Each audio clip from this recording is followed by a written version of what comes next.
आरोही photography एक यादगार पल।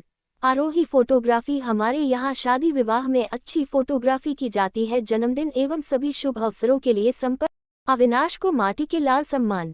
भोजपुरी एसोसिएशन ऑफ इंडिया भाई के संस्थापक एवं यूनिवर्सिटी ऑफ फीनिक्स के वाइस प्रेसिडेंट गोरखपुर निवासी अविनाश त्रिपाठी को पिछले दिनों अमेरिका के top 10 artificial intelligence AI data विशेषज्ञ में शामिल होने पर उनका नागरिक अभिनंदन भाई गोरखपुर की सम्मानित संस्थाओं द्वारा किया गया।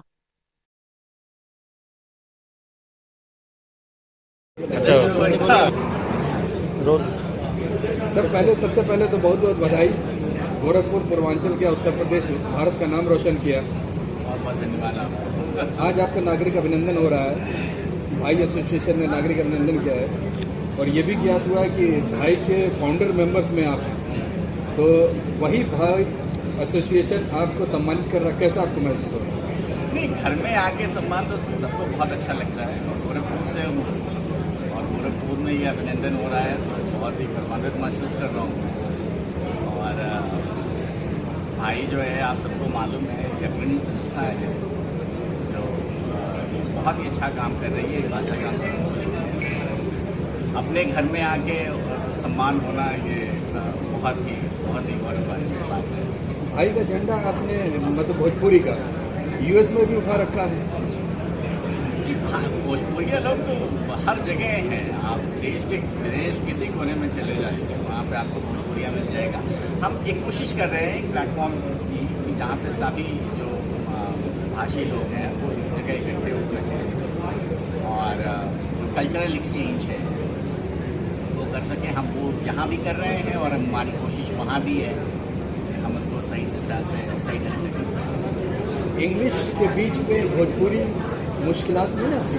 नहीं, मातृभाषाएं कभी भी मुश्किलें पैदा नहीं करती हैं। आप यूनेस्को को देख लें, जितनी भी वर्ल्ड लेवल की इंस्टीट्यूशंस हैं, वर्ल्ड वाइड इंस्टीट्यूशंस हैं, सारी इंस्टीट्यूशंस जो हैं मातृभाषाओं को प्रमोट करती हैं। तो मुझे लगता है कि भोजपुरी से और बल मिलता है, मुश्किलें नहीं आती। और जब आप अपनी रूट से जुड़े रहते हैं तो आपको बहुत कुछ सीखने को भी मिलता है। आपने एआई का फील्ड लिया, कैसे?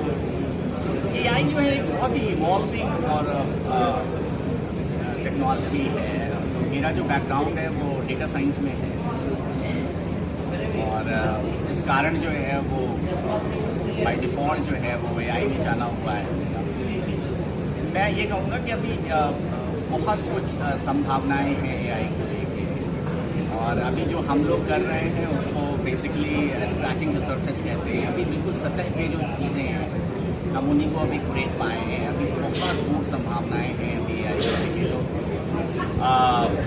अभी तो शुरुआत है। अभी देखिए ग्लोबली अगर कह सकते हैं तो 4 साल 5 साल पहले 10 साल पहले नहीं, आ चुके थे, मगर यहाँ पर तो अभी स्क्रैच लेवल पे ही है। नहीं, ये एक बहुत बड़ा मिथ है एआई को लेके कि अभी एआई 1 साल पहले आई हुई है। नहीं, ग्लोबली तो सालों से 40-50 सालों से अगर आप ग्लोबली तो हाँ बहुत पहले से आई है। पिछले 1-1.5 वर्षों में जो डिस्कवरीज हुई हैं, जो टेक्नोलॉजीज को लेके और जो इन्वॉल्वमेंट टेक का हुआ है उसको एक बहुत बड़ा ग्लोबल अवेयरनेस मिली है। तो मैं ये कहूँगा कि अब पिछले 1-1 साल में जो जिस तरीके से टेक्नोलॉजी इवॉल्व हुई है वो एक बहुत बड़ा पहलू है उसका। इतनी चर्चाएं हो रही हैं एआई को, लेकिन एक बहुत बड़ा मिथ है लोगों को। सब लोगों को पता लगता है कि नहीं अभी 1 साल या 1.5 साल पहले आई है। एआई भी बहुत पहले से काम हो रहा है, तो बहुत शुरू से चल रहा है, लेकिन हर क्षेत्र में नहीं हो रहा है। अभी ऐसा हो रहा है कि सारी जिंदगी की, चाहे वो सामाजिक हो या आर्थिक ह्यूमन जर्नी है, उसके हर एंगल को एक्सप्लोर किया जा रहा है कि एआई को कैसे इसका समावेश किया जा सकता है। मुझे लगता है कि अभी आने वाले समय में और भी संभावनाएं बढ़ेंगी। और हम 85-86 का जिक्र कर लें तो जब कंप्यूटर इंडिया के अंदर लॉन्च हो रहा था तो अटल बिहारी वाजपेयी जी बैलगाड़ी से संसद पहुंचे थे कि ये तो ह्यूमन को रिप्लेस कर करके हर जगह कंप्यूटर हो जाएगा। तो क्या एआई के साथ भी ऐसा मिथ है कि आने वाले दिन में ह्यूमन को रिप्लेस कर देगा? देखिए, एक्चुअली में क्या है ना, एआई जो है अभी एक इवॉल्विंग टेक्नोलॉजी है। ये बातें तब भी हो रही थी जब .com आया था 1989-90 के करीब में। तो हमेशा जब नई टेक्नोलॉजी आती है ना तो तरह तरह की बातें होती हैं। बहुत ही ये बहुत एक डिबेटेबल टॉपिक है ऐसा नहीं है कि ये ह्यूमन को रिप्लेस करेगा, क्योंकि आप अगर आप नाम देखें तो ये आर्टिफिशियल इंटेलिजेंस है, ह्यूमन इंटेलिजेंस नहीं है। ह्यूमन इंटेलिजेंस बहुत डिफरेंट है आर्टिफिशियल इंटेलिजेंस से। आर्टिफिशियल जनरल इंटेलिजेंस जब आएगा, जो नई संभावनाएं हैं, जो नई खोज है, वो अभी भी ह्यूमन जो है ना, वो एक बहुत ही सशक्त माध्यम है उसको करने के लिए। तो मुझे नहीं लगता है कि कोई ऐसा परिवर्तन आपको दिखेगा कि जैसे ह्यूमन जो है वो रिप्लेस हो। लेकिन ये है कि बहुत सी चीज़ें जो है हम उसको अडॉप्ट करके और भी एफिशिएंट हो सकते हैं। जैसे बहुत सारा काम हम करते हैं, उसमें डेफिनेटली बहुत सारे परिवर्तन आएंगे जिन चीज़ें जिस हिसाब से हमारी जो कार्यशैली है। लेकिन मुझे नहीं लगता है कि ह्यूमन को कोई भी टेक्नोलॉजी जो है रिप्लेस कर सकती है। एक आखिरी सवाल, आज की जो यंग जनरेशन है जो बीटेक और कंप्यूटर साइंस में जाना जा रही है और जाना चाह रही है, एआई, उसके लिए एआई टॉपिक लेना, स्पेशलाइजेशन करना कैसे फायदेमंद है? बहुत अच्छा सवाल है। भोजपुरी भोजपुरी उसका जवाब भोजपुरी में। मैं बिल्कुल भोजपुरी में जवाब दूंगा।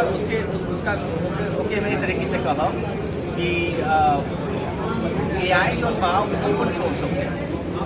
ओपन सोर्स हो के मतलब कहीं भी केहू भी बैठल बा पूरा विश्व में, चाहे बैंकॉक में बैठल बा, चाहे इंडिया में बैठल बा, चाहे गाँव में बैठल बा, चाहे मुंबई में, कहीं भी बा, ओपन सोर्स के हम बहुत टेक्नोलॉजी में ना जा, लेकिन कहने का मतलब बा केहू भी इस्तेमाल करके कुछ डेवलप कर सकता।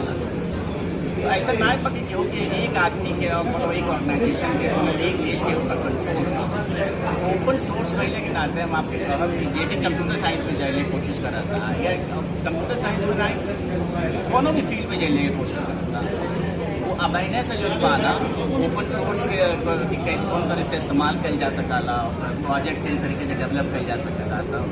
हम तो कंप्यूटर साइंस में ना कहा, हम तो कहा कि ये मैंने 11-12 में पढ़ा था यहाँ गोरखपुर में।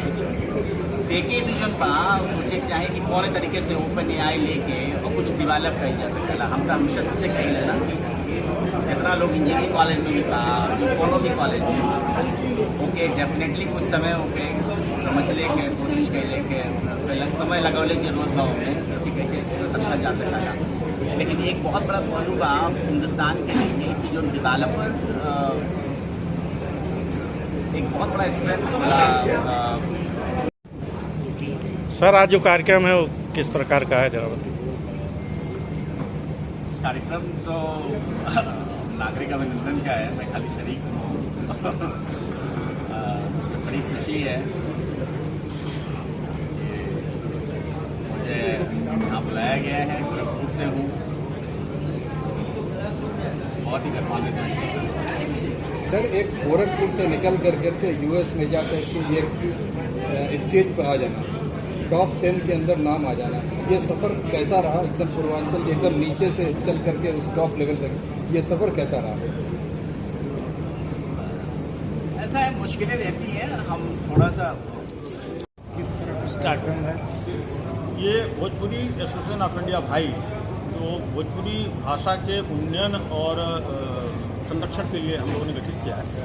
इसके संस्थापक जो अविनाश त्रिपाठी हैं, वो फिलिप्सो यूनिवर्सिटी में ये वाइस प्रेसिडेंट है, और इनको अमेरिका के 10 टॉप 10 आर्टिफिशियल इंटेलिजेंस एआई जिसको बोलते हैं, जिसकी आज बहुत आवश्यकता है, उसमें 10 लोगों में इनका नाम पूरे अमेरिका में आया है, जो हम लोग के लिए बहुत गर्व का विषय है।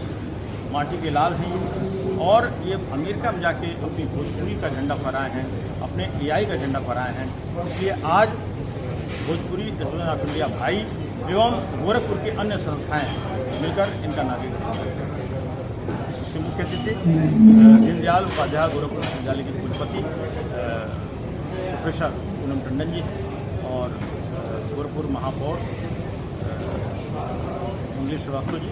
इसके कुछ अविनाश त्रिपाठी जी यहीं के रहने वाले? अविनाश त्रिपाठी यहीं फैजनवा के अलगटपुर गांव है, रहने वाले, और अमेरिका में ये पति पत्नी दोनों वहाँ पर वैज्ञानिक।